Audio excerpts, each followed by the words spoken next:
A newly appointed police chief walks into his precinct in disguise, intent on witnessing the unfiltered behavior of his officers.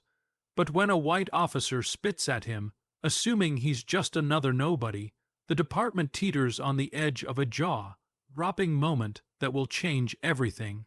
It was a humid Tuesday morning in August when Richard Nelson, recently named chief of police, stepped out of his vehicle in the center of Blue Ridge, a quiet town nestled in North Carolina's rolling hills. Clad in a faded plaid shirt, well-worn jeans, and sneakers with scuffed soles, he bore no resemblance to someone who'd spent 20 years rising through law enforcement, and that was entirely by design. Richard believed in uncovering truth through raw observation, not through carefully orchestrated greetings or polished briefings.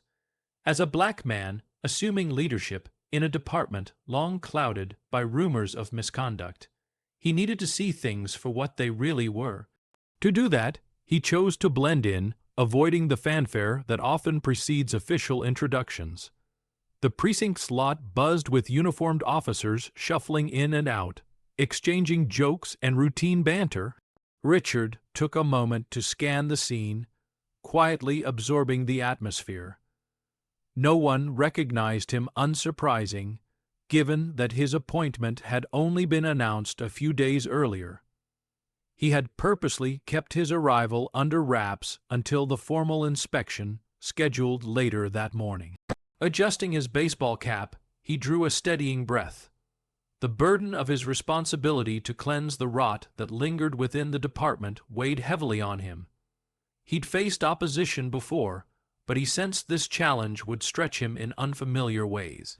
As he neared the building, the muffled sound of laughter reached his ears. Richard entered through a side door, slipping in unnoticed. The air inside was filled with the low murmur of voices and the shrill ring of desk phones. The fluorescent lights cast a sterile glow across the gleaming floors, and the faint smell of stale coffee clung to the walls.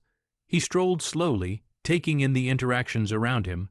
Clusters of officers stood by desks, some swapping stories, others buried in case files. Nobody gave him a second glance, that is, until he stopped near the break room. "Hey, you." A harsh voice sliced through the background noise. Richard turned, spotting a white officer marching toward him, a self-satisfied smirk on his face. His name tag read Officer Daniels. Behind him, a few other officers lounged against the wall, watching with curiosity. Richard began to respond, but Daniels didn't give him the opportunity. "Lost, are we? This isn't a shelter," he sneered, his voice laced with mockery. "You'd better take that trash somewhere else." Richard froze, the words hitting him like a slap. He debated whether to reveal the truth or let the encounter unfold further. Before he could make up his mind, Daniels stepped closer, raising his voice so the others could hear. "Did I stutter? I said get out of here. We don't need your kind hanging around." Laughter erupted from the small crowd behind him. Richard clenched his jaw, his pulse accelerating. He made another attempt to speak, but Daniels closed the distance, now just inches away. Then, without warning, he spat directly in Richard's face. Time seemed to freeze. Richard's breath caught as the spit slid down his cheek. Around him, the laughter intensified. One officer slapped the edge of a desk, bending over with glee, while another muttered something about keeping the vagrants in check. Richard's thoughts raced. His heartbeat thundered in his ears, but his face remained composed. He reached slowly into his pocket and retrieved a handkerchief, methodically wiping his face. "Is this how you treat every person who walks into this building?" he asked, voice steady and resolute. Daniels sneered. "Only the ones who don't belong." The others roared with laughter again, but Richard didn't reply. Instead, he turned and walked away, heading calmly down the hall. The cluster of officers stayed behind, still chuckling among themselves. As he moved toward the precinct's administrative wing, a crackle came over the intercom. All staff to the briefing room immediately. It was time. Inside the briefing room, the energy buzzed with casual chatter. Officers filed in from all directions, some cradling steaming mugs, others exchanging jokes and gossip. Richard entered quietly from a side entrance, now holding a folder embossed with the precinct's official emblem. He remained just out of sight, watching familiar faces gather, including a few still grinning from the earlier scene. At the front of the room, Captain Harris, a stocky man with a grizzled mustache, raised his voice and called the room to order. "All right, everyone settle down. We've got a very important introduction to make." The room gradually fell silent, curiosity rising among the officers. Daniels leaned against the wall, arms folded, his arrogant grin still firmly in place. He looked quite pleased with how his day was going. Captain Harris cleared his throat. "As many of you know, Chief Caldwell retired last month. We've been waiting for his successor, and today I'm happy to introduce the person stepping into that role, a man with a stellar background and a clear direction for our future." Richard began walking forward, each step deliberate and steady. The room went still as he approached the podium. He had a presence that instantly drew every eye. He laid the folder on the lectern and calmly surveyed the room. The quiet confidence in his posture only intensified the suspense. Daniel's grin slowly faded. The blood drained from his face as realization struck. Other officers glanced around nervously, some whispering under their breath, others staring at Richard in stunned silence. "Good morning," Richard said, his voice clear and even. "I'm Richard Nelson. As of today, I am your new chief of police." The room was dead silent. Daniel's face flushed crimson, his cocky demeanor quickly vanishing. Richard fixed his gaze on him, holding it for a second too long before turning his attention back to the rest of the room. "When I came in this morning," Richard went on, "I chose to dress in civilian clothes because I wanted to observe the department without the filter of rank or title, and what I witnessed was illuminating. A few murmurs floated through the crowd, but Richard raised his hand, and the room immediately quieted again. In just this short time, I've seen behavior that goes beyond unprofessional. It's completely unacceptable," he said firmly. "Let me be absolutely clear. The toxic culture that's taken root here ends now." Silence blanketed the room again, his words sinking in like heavy stones. Daniel shifted uneasily, staring down at the floor. Richard took a step closer to the front of the podium, his tone steady but cutting. "Respect isn't optional. It's the very foundation of our duty as police officers. Without it, we don't just fail each other, we fail the community we're sworn to protect." He paused, letting the weight of his message hang in the air. Many officers shifted in their seats, visibly uncomfortable. "This morning," he continued, "some of you laughed at what you assumed was just a powerless man being put in his place. But let me remind you, every individual who steps through these doors is entitled to respect regardless of whether they wear a badge or not." His statement sliced through the stillness like a razor. No one made a move. Richard allowed the quiet to linger, his steady gaze scanning the room. The air was thick with unease, each officer fully aware of the gravity behind his words. Daniel shifted once more, clearly uncomfortable, as sweat began to bead on his forehead. But Richard wasn't finished. "I realize change isn't always easy," he said, voice calm yet authoritative. "But let me make one thing absolutely clear. There will be zero tolerance for actions that diminish another person's dignity. That applies to fellow officers, civilians, and anyone else." He descended from the podium and made his way slowly across the room. His posture exuded calm power, while his voice carried a firm and focused edge. "Officer Daniels," Richard said, stopping just short of the man. Daniels winced, the swagger he wore earlier now completely gone. "You," Richard continued, locking eyes with him, "embody everything that's wrong in this department. When you spit in my face, You didn't just insult me, you disrespected the badge, the oath we took, and the very community we're meant to serve. Chief, I didn't realize, Daniels began, but Richard cut him off. That's exactly the issue, he snapped. You didn't care to find out. You never paused to consider your actions because you assumed the man standing in front of you didn't count. That assumption, that disregard, is precisely why this department has lost the public's trust. The room was motionless. Not a single officer dared to speak. Richard turned to address everyone present.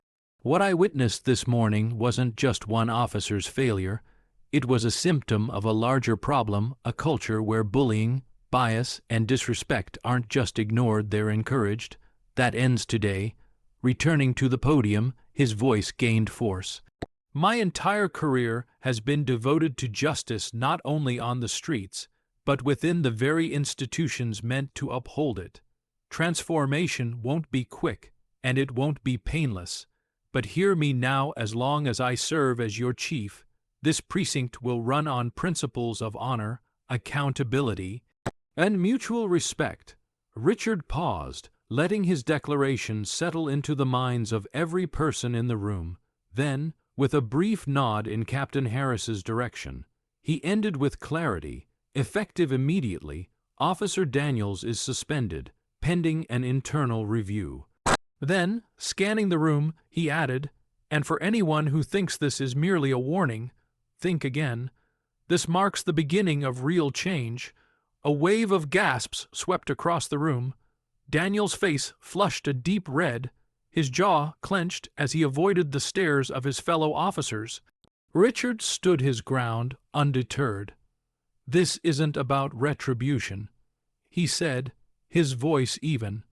It's about establishing a new standard. If you can't rise to it, then this department isn't where you belong. He let his gaze travel slowly across the room, making eye contact with each person. But if you're ready to improve to be the kind of officers this community deserves, then we move forward together. Just know this: accountability starts now and follows every step of the way. The briefing ended in tense silence. No light conversation, no lingering jokes. Officers exited quietly, their usual chatter gone. Richard remained behind the podium, watching as Daniels stormed out, his face twisted in a mix of humiliation and fury. The rest avoided eye contact. Some looked guilty, others lost in reflection. Back in his office, Richard sank into his chair, a long breath escaping his lungs. He understood this was merely the first battle. Deep-rooted behavior wouldn't shift overnight, and some minds might never change. But he hadn't come to Blue Ridge for popularity. He came to initiate real reform. The phone on his desk rang. Captain Harris was on the line. Chief just wanted to say, Harris began, his tone uncertain, you handled that better than most could have. Appreciate it, Captain, Richard replied, but the real challenge begins now. I want a full report on Daniel's background, every complaint, every incident, on my desk by morning. You'll have it, Harris responded. He paused before adding, and Chief, I think you made some of them think today, in a good way. Richard hung up, allowing himself a moment of quiet accomplishment before turning back to the paperwork piled in front of him.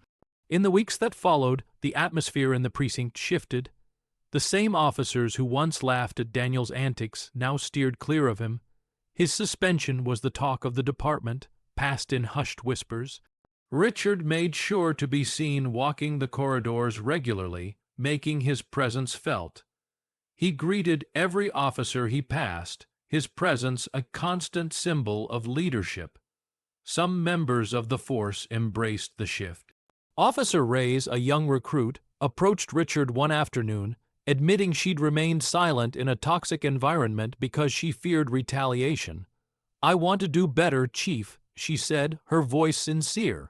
That's all I ask, Richard responded, his tone both gentle and firm. It begins with you.